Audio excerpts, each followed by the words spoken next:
So we're going to talk about the border today, but first I want to just make a broader point about something that is really it's really been on my mind since the midterms. I think today in the Federal, this is a long way around to get to the point, but still in the Federalist, which I really like, there's an article by a Catholic writer named Matthew Petrusik where he says it's unfair to use the sex scandal in the Catholic Church to attack Catholic doctrine. The only important part about Catholic doctrine is whether or not it's true. It doesn't really matter if the people who are taxed with spreading that doctrine are raping children right and left and then hiding it away and taking no responsibility for it. And of course, technically, that's absolutely right. Technically, what matters is values and ideas. Those are the things that matter. But in real life, the double sin of the Catholic Church is not just that they're raping and doing the wrong thing that way. It is that they are soiling the Word of God as it lives on earth. They are supposed to be the body of Christ, or at least part of the body of Christ. Values, ideas are like mathematics. They are there, they actually exist, but they're not real until they are instantiated. A big word just meaning made real, until they have an actual thing that makes them alive and concrete in the real world, right? So 2 + 2 = 4, that's true, but it has no reality until you have 2 pennies and 2 pennies and they make 4 pennies. Likewise, integrity is a great idea and it is a real thing, but the person who has it has to actually have it. If he is a hypocrite, that doesn't destroy the goodness of integrity. It destroys him as a messenger, as the instantiation of integrity. This is good Aristotelian philosophy. This is Aristotle's idea of forms. Plato said forms exist in the mind of God, and Aristotle said forms are real, but they don't exist until they are here in the world and take some kind of shape. So I bring this up because Donald Trump yesterday, or the day before when the people charged the border, was proven entirely correct about the border. Everything that he said during the run-up to the midterms was absolutely true. And yet, people were turned off by it in the suburbs, where they are very much in favor of border security, but they felt that there was a racist undertone to what Trump was saying. And even somebody who supported him, said basically it sounded as if he felt, Selena Zito, the woman who wrote The Great Revolt, she said it sounded, when he was talking about the border, it sounded as if he felt his audience was racist. Not that he was racist, but that he was playing to people as if they were racist. So let's just look, first of all, at how incredibly right Donald Trump was. Somebody took Jim, look at me, I'm Jim Acosta, and spliced in the border invasion while he was asking his famous question, which was not a question. It was just berating Donald Trump, the president of the United States, with the fact that Trump did not share the sacred opinion of Jim, look at me, I'm Jim Acosta. Let's just go back to this memory here. As you know, Mr. I President, consider it to be an invasion. As you know, Mr. President, the caravan was not an invasion. It's a group of migrants moving up from Central America towards the border with the U.S. Thank you for telling me that. I appreciate it. Why did you characterize it as such? Because I consider it an invasion. You and I have a difference of opinion. Your campaign had an ad showing migrants climbing over walls and so on. Well, that's true. But they weren't actors. They're not going to be doing that. They weren't actors. Well, no, it's true. Do you think they were actors? They weren't actors. They didn't come from Hollywood. Right. These were people. This was an actual, it happened a few days ago. And they're hundreds of miles away, though. They're hundreds and hundreds of miles away. That's not an invasion. Who could ever have guessed? How could Jim, look at me, I'm Jim Acosta, have ever guessed that people hundreds of miles away moving in our direction would eventually reach our border? I mean, hundreds of miles away, that's like an eternity. They would just keep walking forever. I mean, it was stupid on its face. Trump was entirely in the right. And then the people charged the border. You can't just let them come in. And so they were throwing things at our border agents, as Trump said they would. Trump said, look, they did it in Mexico. What makes you think they're not going to do it here? Those pictures that Jim, look at me, I'm Jim Acosta, were that he was referring to, those pictures were pictures of them storming fences in Mexico. So Trump was absolutely right to say they were going to do that here as well. Why not? Why wouldn't they do the exact same thing? Totally in the right. And of course, now the networks play the gassing. Oh, it's the gassing of children. Oh, the stuff on Twitter yesterday was unbelievable. This inhuman beast. He is gassing children. He is gassing children. Here's the way the networks played it. The images of the tear gas used at the U.S.-Mexico border seen across the country and the world. Thousands of migrants from that caravan have now arrived in Tijuana. Some of them breaking through Mexican security, U.S. Border Patrol, then firing tear gas at them. This mother and her children among those caught in the chaos. Tonight, President Trump was asked about the tear gas. We met 16-year-old Henry covered in those bandages. Now, one of the things that he says is that he's not going to stop. He wants to still get into the United States, and he's not going to quit now just because he was wounded. The clash has forced authorities to close the San Ysidro port of entry, one of the busiest on the planet, for nearly 7 hours. Thousands of people, most there legally, stranded at the border. Officers are trying to keep the peace after hundreds of people rushed the U.S.-Mexico border yesterday. What started as a peaceful march turned into chaos. U.S. authorities fired tear gas at mostly adult males, but some of it hit women and children, including Maria Meza, her escape captured in this dramatic photo. We caught up with her today. When I see that photo, I just want to cry, she says, claiming that she wasn't crossing the border illegally, but trying to reach it to apply for asylum. So I told you that photo, right? It's going to win the Pulitzer. I told you it was a big, big deal. That picture, it reminded me of the Napalm Girl. I don't know if you remember or have seen the picture in 1963 in Vietnam. The South Vietnamese, who were our allies, accidentally mistook a village for a force of Viet Cong, and they napalmed them, and this little girl came running naked out of the village screaming, and that became an iconic picture. Richard Nixon at one point wondered, oh, was it posed? I mean, people have been wondering about this picture. Was it posed?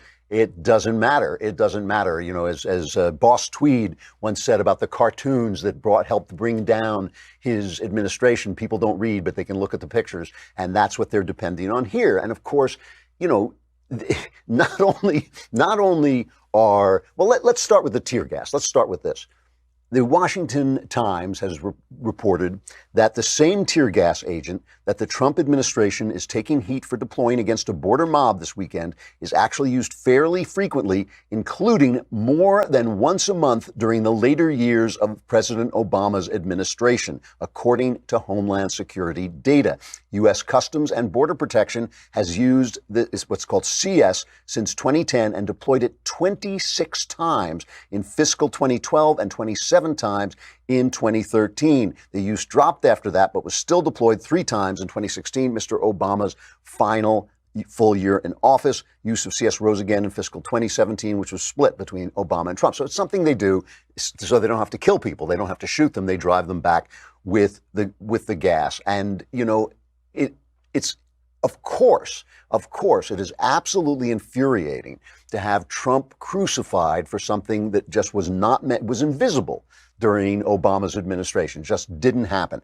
The other thing, of course, is this idea about the women and children. And this is, you know, obviously what they are using, what these immigrants are using to make them seem more appealing, more sympathetic. You know, oh my God, they're gassing women and children. It is also interesting to me that the purveyors of radical feminism, our media, our left wing, suddenly takes recourse in the fact that women and children are, of course, the more vulnerable groups, and we do feel more for them. But let's take a look at a hilarious moment on MSNBC when Gadi Schwartz is out there and they say Donald Trump is wrong. There's so many women and children out there. And Gadi Schwartz is forced into the position of being a reporter and telling the truth. And by the way, this is something that's happening a lot in our news media.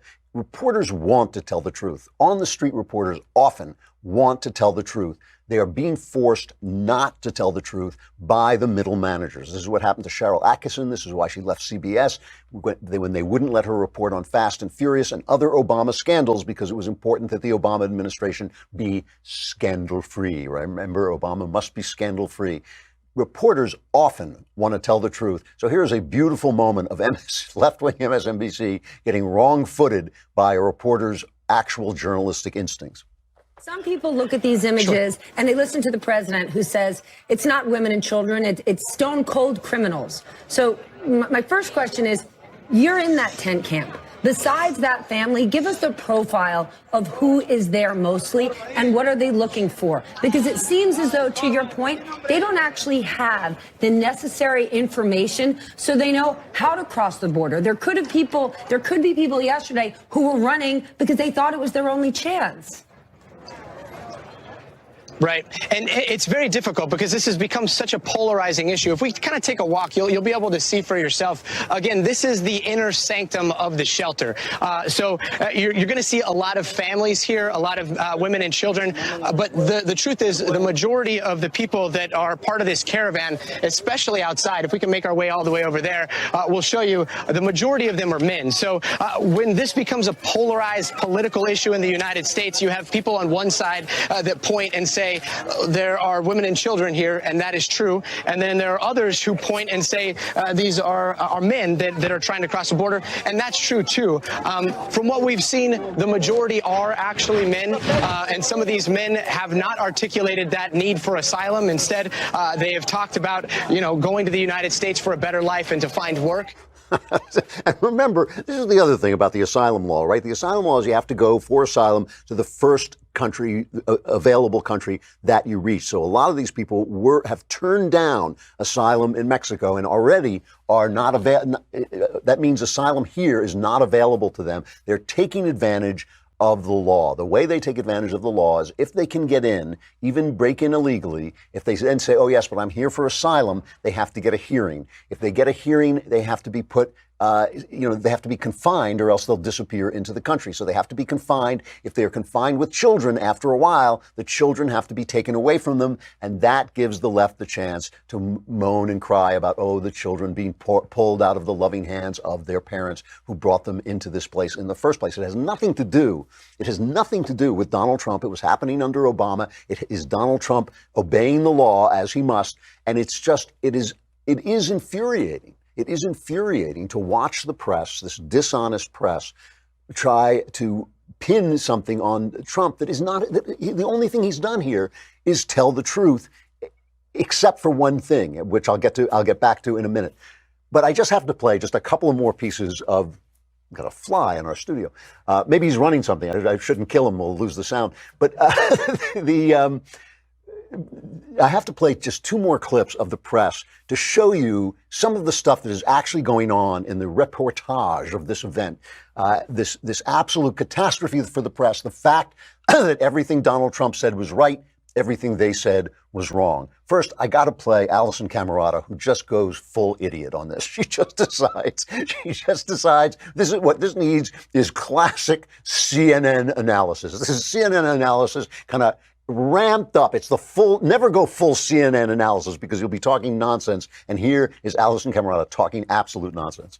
As unfortunate as this incident is, I'm not sure that it proves that we need a border wall. In fact, it's the opposite. The border worked. Border security here worked. So however many people rushed the border, 39 were arrested. They are going to be deported. No one breached the border. So shutting down the border worked, and it also proves that we don't need a border wall because the migrants they went out of their way to go to the Tijuana entrance because the rest of the border was considered too hazardous, too dangerous to cross. So they went an extra hundreds of miles to the port of entry of Tijuana because they considered that the easiest. So in other words, the system is actually working.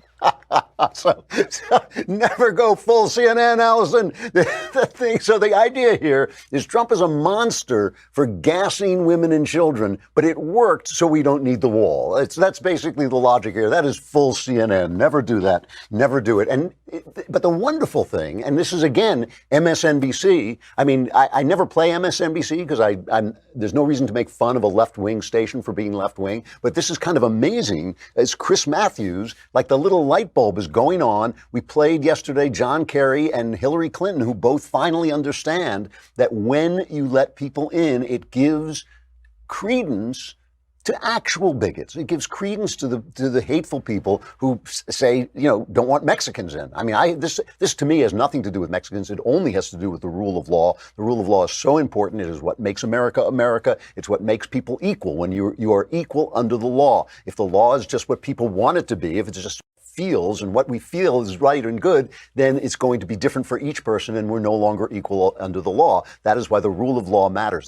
This border situation is a major, major failing of Congress. They do not want to do anything about it because they want the workers, they want the voters, and they want to make it into an issue come election day. That's why they don't do anything. That's why they don't move off the dime. It's their fault this is happening, not Trump's. But even the left is starting to catch on that this is not a good look for them. I mean, play Chris Matthews, number 4. There's a lot of poverty in the south of our border, all the way down to Tierra del Fuego. There's 2/3 of a billion people living down there. A lot of them are poor, desperately poor, and living in countries where there's no freedom at all and danger. So how do we regulate honestly in an American way acceptance of asylum seekers? How do we develop a profound, comprehensive immigration policy that we are proud of as Americans to enforce? Because at some point there's going to have to be enforcement. At some point, there's going to have to be enforcement. And by the way, let's just play that quick montage of all the Democrats. All the Democrats once knew this. This was before leftism and its nonsense and its lies and its distortions became all the rage among the Democrat Party. Our immigration system is broken. Illegal immigration is wrong, plain and simple. All Americans, not only in the states most heavily affected, but in every place in this country, are rightly disturbed by the large numbers of illegal aliens entering our country. The people who should be here are those who come legally. We have to send a clear message. Just because your child gets across the border, that doesn't mean the child gets to stay. All right, so they all knew it. So let me return to my original point. Trump made a mistake, it seems to me, during the midterms when he made this into the kind of issue he made it into, when he ginned it up into a fear issue, into a criminal issue, and into it, and spoke about it in a way that struck voters who might have been more sympathetic to him as being racist. I mean, this is an analysis that I think has some validity to it, that Donald Trump, look, he's a blunderbuss. He's the bull in the china shop. The wonderful thing about the bull in the china shop is there is a lot of glass in this society right now, and especially in this culture, a lot of glass that needs breaking. And putting the bull in the china shop, good idea. You know, a lot of stuff needed breaking, but not everything. Not everything. And we don't want this. This is not a racial issue. This is not about the fact that these people are from Mexico. Really, I don't even believe that there's a large contingent of people who feel that way. It's about the rule of law. It is about our right to make the laws about who comes in.